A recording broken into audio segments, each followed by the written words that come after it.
कैसे बच्चों, सवाल आसान है, थोड़ी कैलकुलेशन बेस्ड है, बिना कैलकुलेटर के करना मुश्किल है, कैलकुलेटर के साथ करना आसान काम है। इसने पूछा क्या, इसने 3MNA2H2O3 के बारे में डिस्कस करी है और इसकी वेट कितनी है, इसकी डेंसिटी कितनी है, 1.25 ग्राम पर ml। कितनी चीज़ें फाइंड आउट करनी है, परसेंटेज ऑफ मास, मतलब सिंपल सी बात है कि mass of the salt divided by mass of the water. इसमें तो दो ही चीज़ें हैं ना, एक सॉल्ट है और एक वाटर है। मोल फ्रैक्शन इस वाली केस में भी वही करना है, moles of salt by moles of salt plus water. यहां पे ध्यान रखना मोलैलिटीज पूछ रखा है, मोलैरिटी नहीं। मोलैरिटी तो बड़ी आसानी से निकाल सकते हैं, लेकिन यहां पे इसने मोलैलिटी पूछी तो कैलकुलेशन एक स्टेप और ज्यादा हो जाती है। तो इसे स्टार्ट करते हैं। अगर अपने पास मास ऑफ Na2H2O3 लिखनी हो तो इस स्टेटमेंट का मतलब है 3 moles of Na2H2O3 has been dissolved in 1 liter of the solution. 1 liter of the solution.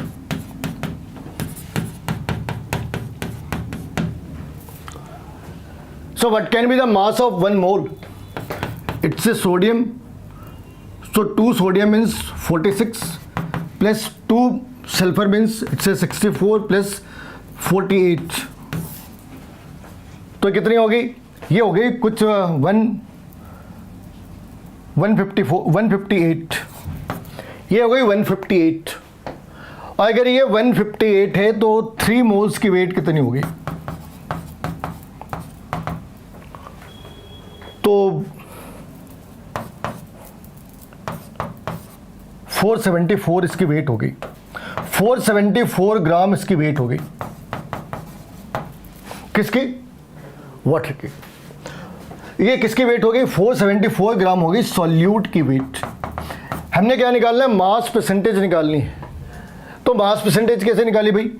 Mass of solute by mass of solvent multiplied by 100। तो सॉल्यूट की कितनी है? 474। सॉल्वेंट की मास कितनी है वो डायरेक्टली गिवन नहीं है, सॉल्वेंट की मास डायरेक्टली गिवन नहीं है, मगर निकाल सकते। कहां से निकाल सकते भाई? तो सॉल्वेंट की मास यहां से निकाल ली, वॉल्यूम मल्टीप्लाइड बाय डेंसिटी। तो 1000 वॉल्यूम है, 1.25, तो ये 1250 ग्राम टोटल है। 1250 gram is the weight of solution. लेकिन हमें तो सॉल्वेंट की वेट चाहिए। तो सॉल्वेंट की वेट कितनी होगी? 1250 माइनस 474। 1250 माइनस 474। 1250 माइनस 474। तो ये वैल्यू कितनी आ जानी है? अगर तुमने इस वाली वैल्यू कैलकुलेट करा तो ये करीब 800 से थोड़ी कम आ जानी है। ये 800 से थोड़ी कम आ जानी है, 776 एग्जैक्टली आनी है, 776। तो तुमने 474 डिवाइडेड बाई 776 मल्टीप्लाइड बाई 100 करो, वैल्यू है वो समथिंग अराउंड 37% है। वो तो अप्रॉक्स बना रखी है, लेकिन एक्यूरेट वैल्यू 37% है। तो ये पार्ट तो निकाल ली, मास परसेंटेज 37% है। लेकिन मोल फ्रैक्शन के बारे में कैसे बातें करें? तो मोल फ्रैक्शन के बारे में बातें करना बहुत ही आसान है इस केस के अंदर।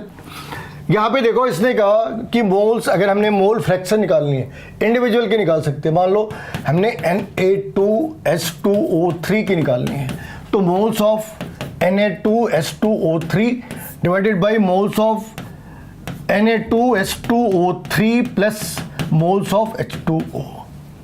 तो इसके मोल्स तो ऑलरेडी गिवन है 3, लेकिन वाटर की मोल्स कितने? तो हम लोगों ने क्या देखा था भाई? 776/18 करी, तो तो 776/18 अगर 20 से करा होता तो ये करीब 40 के आसपास आ जाती, तो इसे अप्रॉक्स 43 लगा लो। तो ये 3 तो finally this can be written as 3/46 which is very close to 53. So this is going to be 0.06. It is 0.06. This one is 0.06. और अगर हमें मोल फ्रैक्शन ऑफ वाटर निकालनी हो तो क्या करा 1 - 0.06.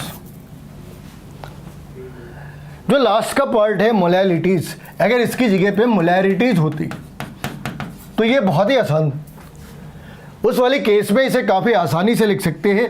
अगर तुमने 3m सॉल्ट ले रखी है जो Na2S2O3 है, तो इस वाले केस में सोडियम पॉजिटिव की मोलैरिटी होगी 3 × 2, सल्फर की मोलैरिटी होगी, जो सल्फर इसके अंदर में है इसकी मोलैरिटी होगी 3 × 2, और जो ऑक्सीजन है एक्चुअली वो आयंस के फॉर्म में है, इसकी मोलैरिटी होगी 3 × 3।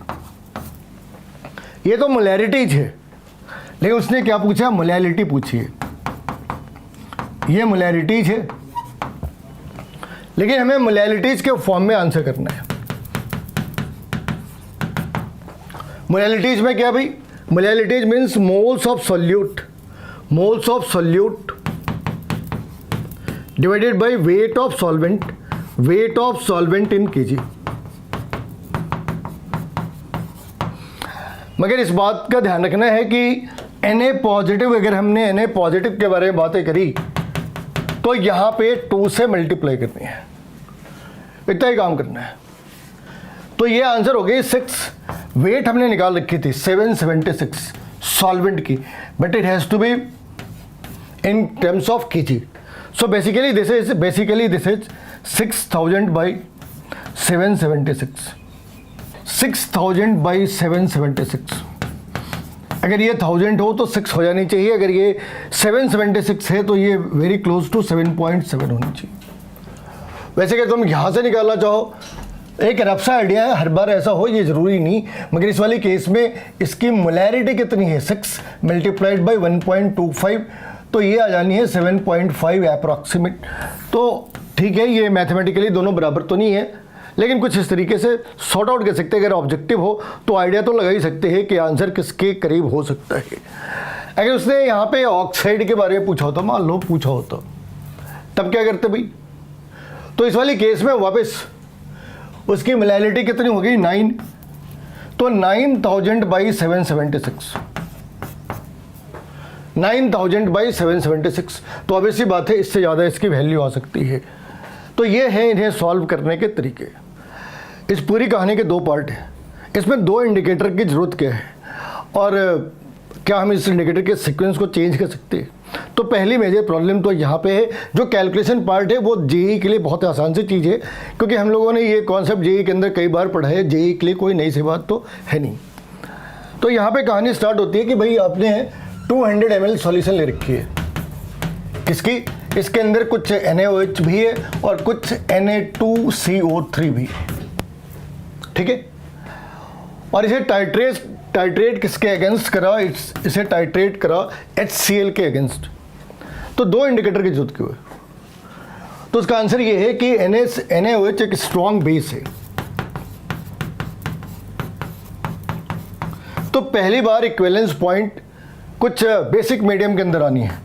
बेसिक मीडियम बोले तो 8 से 10 pH के अंदर पहली इक्विवेलेंस पॉइंट आनी है 8 to 10 pH के अंदर, और दूसरी इक्विवेलेंस आनी है Na2CO3 के साथ, मगर ये strong acid, strong base plus weak acid का सॉल्ट है। और addition to this is going to generate CO2 plus H2O which is going to form H2CO3, and this is going to make the medium acidic. This will make the medium acidic.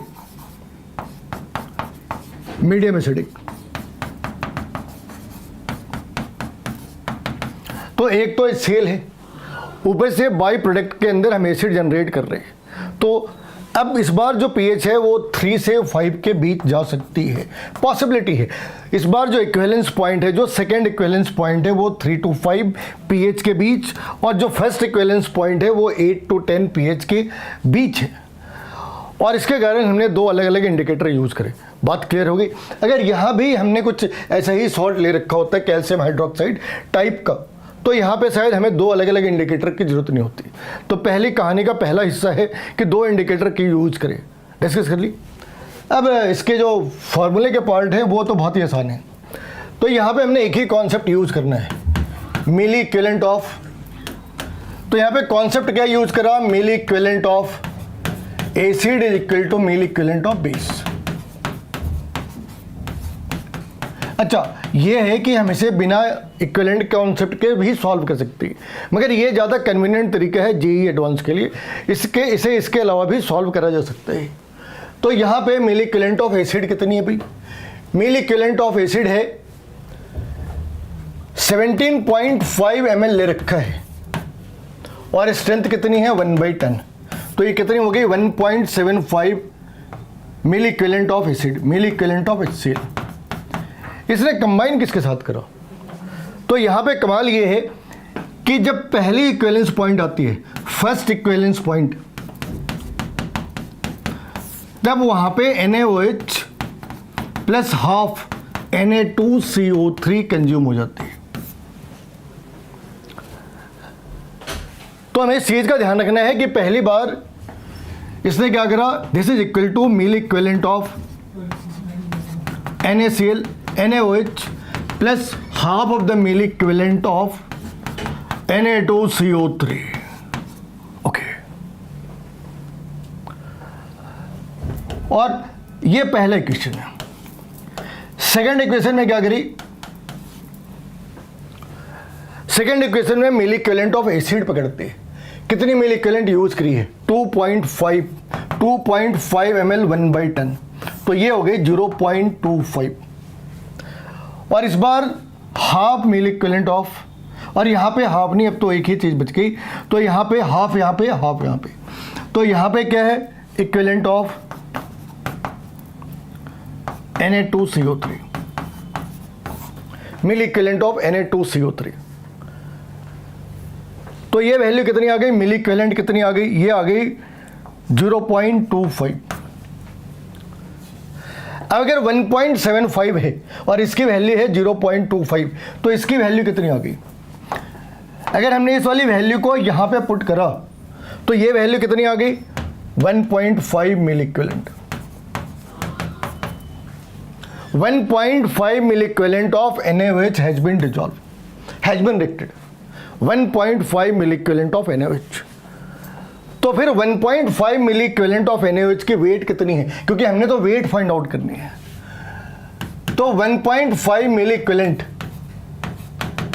इसकी wait कितनी हो गई, तो W/E into 1000 is equal to 1.5।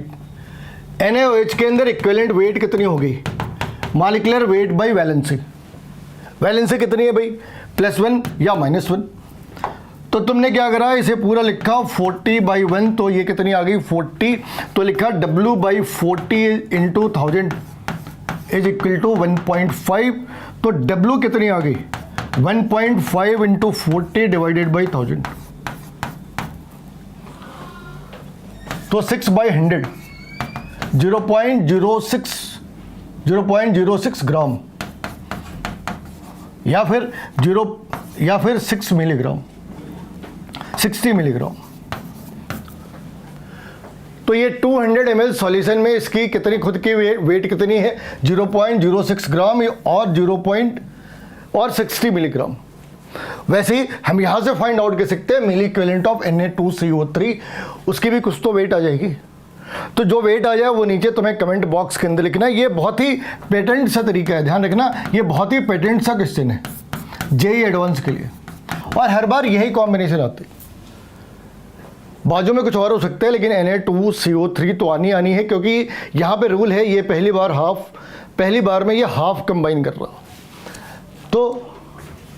तो यहाँ पे जो value आ गई वो आ गई इसकी 0.06 ग्राम, और दूसरे वाले की आ गई या फिर हम इसे 60 मिलीग्राम लिख सकते हैं। तो मैं कमेंट बॉक्स में Na2CO3 के बारे में डिस्कस कर रहे हैं कि उसकी कितनी मिलीग्राम या ग्राम के अंदर वेट है, और साथ में तुम्हें ये प्रॉब्लम भी सॉल्व करनी है। ये प्रॉब्लम स्क्रीन से बाहर है, इसके स्क्रीनशॉट ले लो, 2 बार ट्राई करना, और इसके आंसर क्या है ये भी तुम्हें कमेंट बॉक्स के अंदर लिखना है।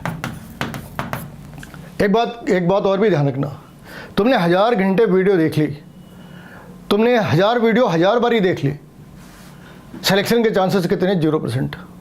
1% मान लो अगर बुरा लगा तो, है ना। तुम सेलेक्ट तभी होगे जब तुमने खुद से प्रैक्टिस करी है। फिर से रिपीट करते, तुमने 1000 वीडियो 1000 बार ही देख ली, सिलेक्शन के चांसेस बुरा ना लगे तो 0%, बुरा लगे तो 1%, खुश हो जाओ, है ना। लेकिन बनाना तो तुम्हें है ही।